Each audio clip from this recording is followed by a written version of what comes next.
understood what is a triangle, what are the different types of triangles based on the angles and sides. Even we have understood with complete demonstration what is the angle sum property of a triangle as well as what is the inequality property of a triangle. Now based on these concepts we are given exercise 11D. So let me discuss the questions which are very easy for you to solve and solve you from it. So first let us start discussion from the first question. Cross the shapes that are not polygons. So first strictly stick to the properties and different features of a polygon that we have read. So a polygon is made up of line segments only, where the line segments doesn't cross each other. Even no line segment should be a curved line. So here in the given options bit A, B, C, D, E, you are given 5 different figures. So you children, it's your duty to figure out which figure is a polygon and which is not. Next we have count the number of sides, number of angles in each polygon and write your conclusion. One is done for you. So here already in the concept of polygon we have discussed that. I have explained you that we can identify the number of angles and sides. See, if any polygon figure is already given to you, then you can count the number of sides, and as many sides you get in a polygon, that many angles you will have. Or else if you are given the name of a polygon, by the name of the polygon only you can come to know, you can find out the number of sides and number of angles of a polygon. So here already the figures of the polygon are given to you. Simply you have to count the number of sides and write in front of S, and once you are writing the number of sides, you no need to count the number of angles. Directly the same number can be repeated there. Why? Because the number of sides and angles in a polygon are same. Next you are given what is the minimum number of sides required to make a polygon. So children, I have drew very clearly and showed you while explaining the concept of polygon. Like with one line segment can we form a closed figure? No. With two line segments also we cannot form a closed figure, but with 3 line segments we can form a closed figure. So a closed figure with 3 line segments is the smallest polygon, where the least polygon or the polygon with least number or minimum number of sides is what? A polygon with 3 sides is triangle. Okay, so write down this with the figure. Okay, answer to this with figure. Next question you are given, find the value of the unknown angle in each of the following triangles. So let's do this one. Okay, the fourth one I will do for you. You are given, find the value of the unknown. So here is the first figure of it. That is, here a triangle is given where you find one angle measures is 40 degree, whereas the other is 50 degree, but the third angle is missing. So how can we find out the third angle here? Children, we have already read about the angle sum property. So we will apply or follow the angle sum property, use the angle sum property to find out the third side. Like we all know that according to the angle sum property of a triangle, the sum of the angles of a triangle is 180 degree. So here the sum of all these angles should be 180 degrees. So first of all let us name them, like A, B, C, or you can name it as P, Q, R, M, N, O. It's your wish, but always name these vertices with capital letters only. Now according to the angle sum property, you write here according to the angle sum property of triangle. See, in short I have written triangle like this. What? Sum of the angles is equal to sum of the angles is equal to 180 degrees, right? Sum of the angles is 180 degrees. So what are the angles over here? Angle A, angle B and angle C. So angle A plus angle B plus angle C is equal to 180 degree, right? Now, which angle is missing? We don't know. What is angle A? So let us write it as angle A only, but write down the measures of rest of the angles. That is angle B. Angle B is 40 degree. Angle C is 50 degree. And here we have 180 degree. Now, we want to find angle A. So, what shall we do? Let us transpose angle 40 degree and 50 degree to the other side. Now, first of all, find out the sum of 40 and 50. The sum of the angles 40 degree and 50 degree is equal to 90 degree.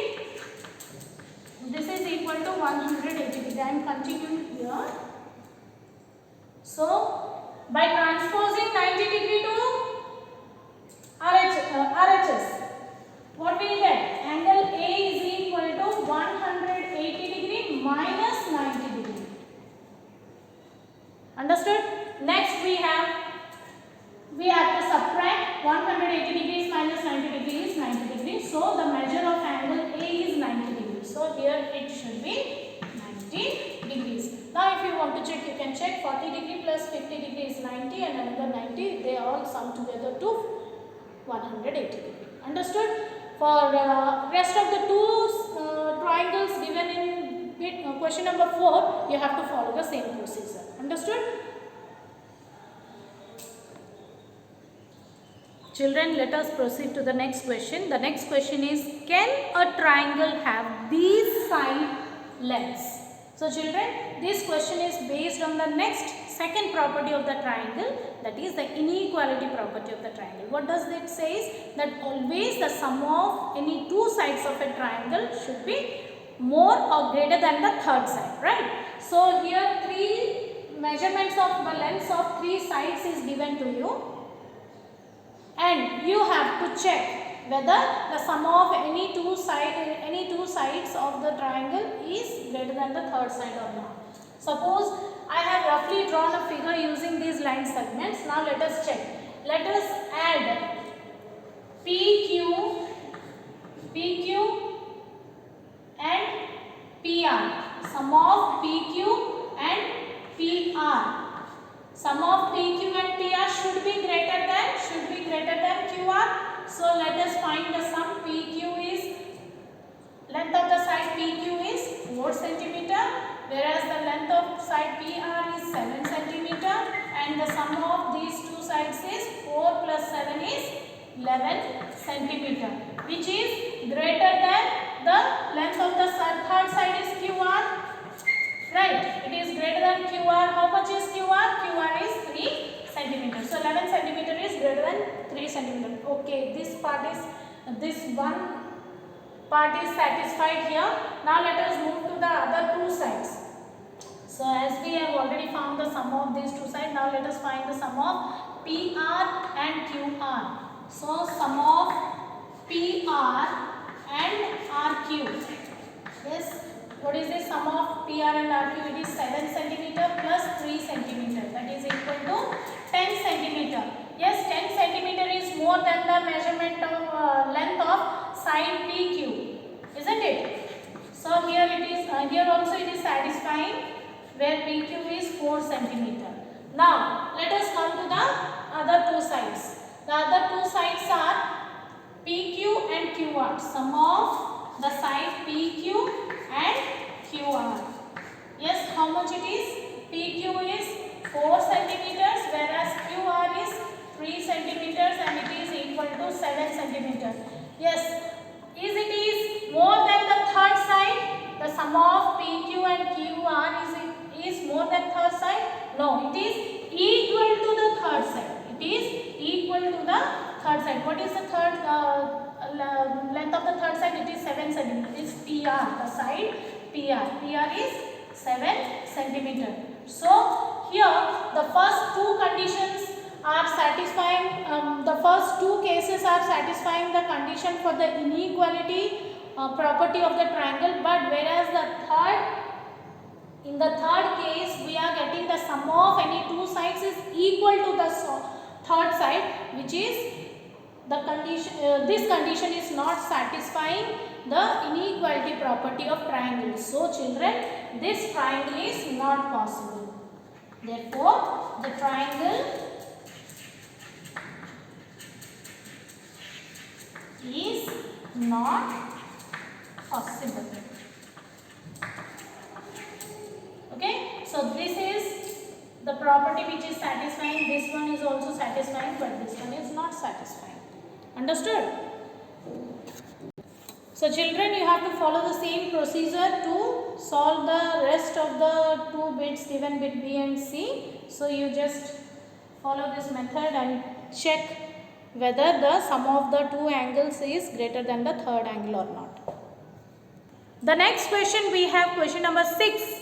What special name is given to a polygon of 7 sides and 10 sides? So the polygon with 7 sides is called as heptagon, and the polygon with 10 sides is called as decagon, right? If you want to write, you can write more names of the polygons with different sides. You can take your own number of sides like 7 sides, 9 sides, 8 sides, and write down their names. Okay, the next question we have, read the statement and tick the correct option. Here you are given 3 multiple choice questions.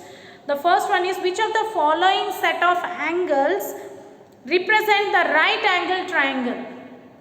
So a right angle triangle, what do you mean by right angle triangle? In a right angle triangle, we will have any one of the angle, right angle or 90 degree. So here you choose the correct option. I think you don't need my assistance to solve this. Next we have, which of the following set of sides represent an isosceles triangle? So children, what do you mean by isosceles triangle?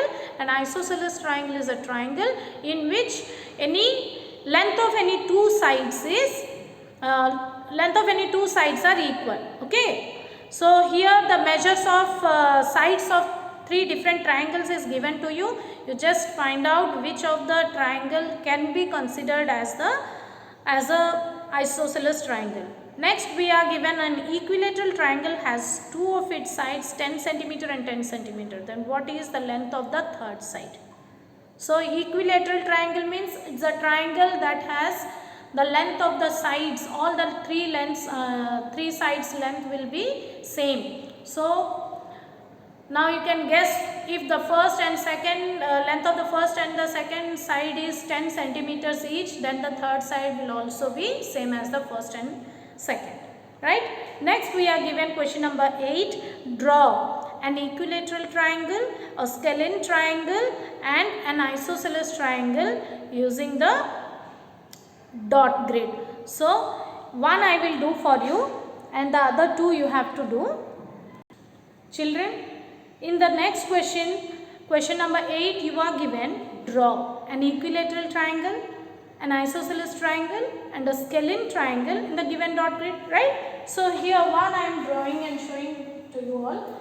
Here this one is a dot grid where you have to try to draw an equilateral triangle, isosceles and right angle scalene triangle. So here I have drawn the equilateral triangle, and once again I would like to draw one more equilateral triangle and show you.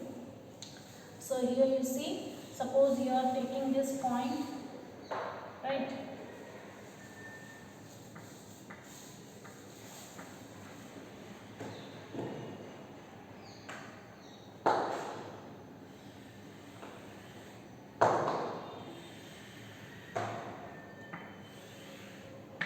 Okay, write this triangle also. If the dot grids are drawn properly, then you will get a proper right equilateral triangle by joining the triangles. So similarly, if you want to draw an isosceles triangle,